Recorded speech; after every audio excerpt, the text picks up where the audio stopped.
by Shane Harris and Greg Miller. Washington Post, April 11, 2019. Washington. Years before his Justice Department charged WikiLeaks founder Julian Assange with conspiracy, Donald Trump praised the website for disclosing damaging information about his political opponents and encouraged his millions of supporters to read the organization's latest document dumps.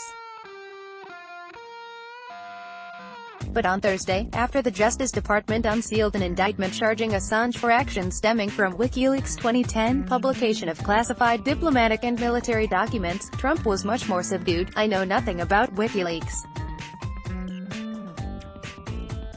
It's not my thing," Trump told reporters in the Oval Office.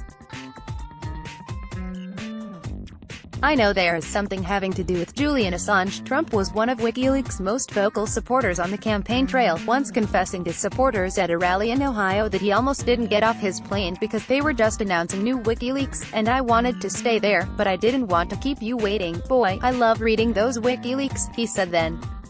Trump praised WikiLeaks many times in 2016, particularly as the campaign entered the home stretch in October and the group began dribbling out emails of Clinton's campaign chairman, John Podesta, emails prosecutors say were stolen by Russian government hackers. At a campaign stop in Pennsylvania on October 10, Trump declared, "I love WikiLeaks. This WikiLeaks stuff is unbelievable," Trump said 2 days later in Florida as the site continued to post emails. "It tells you the inner heart. You gotta read it." Thursday's indictment of Assange, who is in British custody pending a U.S. extradition request, marks an awkward evolution in the president's attentions. The former WikiLeaks fan now runs a government that seeks to imprison Assange and likens him to the head of a hostile foreign intelligence service. As WikiLeaks released Democratic Party emails in 2016, members of Trump's campaign were in contact with the group. On the same day that Trump told his supporters in Florida to read WikiLeaks, the group urged Donald Trump Jr. to promote its cache of stolen emails, sending him a link to it in a private Twitter message, according to correspondence that Trump Jr. later disclosed. 2 days after WikiLeaks' request, he tweeted the link and encouraged his followers to read about all the corruption and hypocrisy. Trump Jr. didn't respond to many of WikiLeaks' messages. He told his brother-in-law Jared Kushner and other senior campaign advisors that he was in touch with the group, the Washington Post has previously reported. No direct contact between the Trump campaign and WikiLeaks appears to have run through Roger Stone, a GOP operative and longtime Trump friend. He boasted publicly in August 2016 that he was in contact with Assange, hinting that WikiLeaks would release more material that would damage the Clinton campaign before the election. Stone has maintained that he was never in contact with Assange and that he had no advance knowledge of WikiLeaks' exact plans.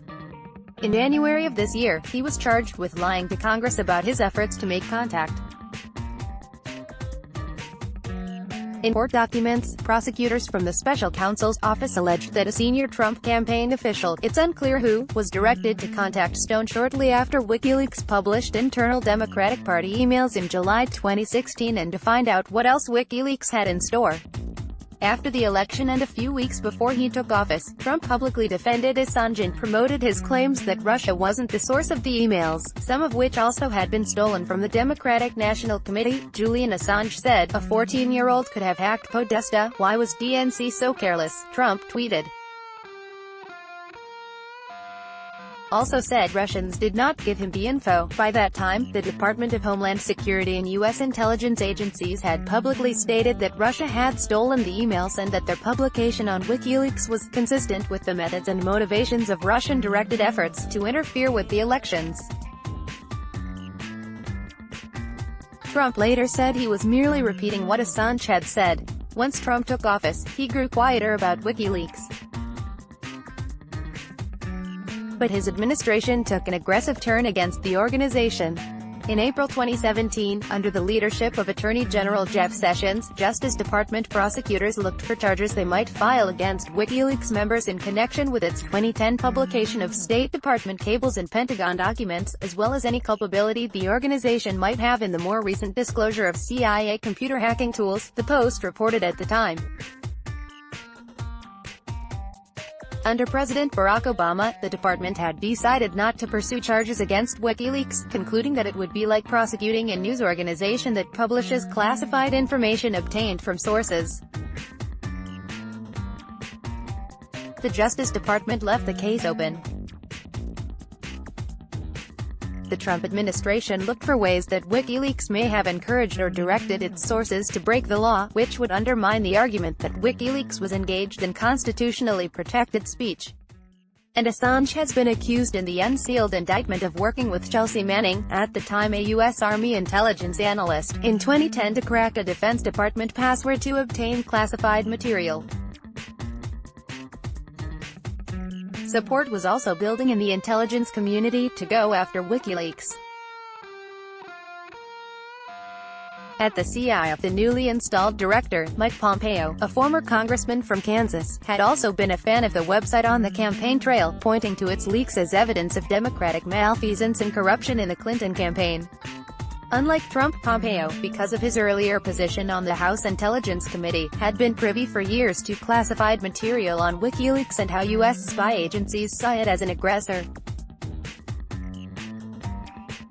That didn't stop him from relishing Assange's role in the 2016 race. He liked WikiLeaks because it was putting Clinton on the hot seat, a former U.S. official with knowledge of his thinking said. The saint becomes the villain when it's your interests that are being exposed. His disposition changed when he confronted a damaging security breach upon his arrival as CIA director. By then, CIA officials were aware that a small arsenal of cyber-espionage tools had been stolen. On March 7, WikiLeaks began posting the weaponry online in a release dubbed Vault 7. That was the triggering event for Pompeo, the former U.S. official said, speaking on the condition of anonymity to describe government deliberations. Pompeo informed senior aides that he would make lashing out at WikiLeaks a focal point of an upcoming speech at a Washington think tank, his first public remarks as director. From the podium, he labeled WikiLeaks a non-state hostile intelligence service, comparing it to a foreign government that tries to steal U.S. secrets and undermine the nation's interests. It is time to call out WikiLeaks for what it really is, a non-state hostile intelligence service often abetted by state actors like Russia, Pompeo said. He argued that WikiLeaks wasn't engaged in traditional journalism, signaling that the Trump administration might be ready to take up a constitutional debate. Julian Assange and his kind are not the slightest bit interested in improving civil liberties or enhancing personal freedom, Pompeo said. They have pretended that America's First Amendment freedoms shield them from justice. They may have believed that, but they are wrong.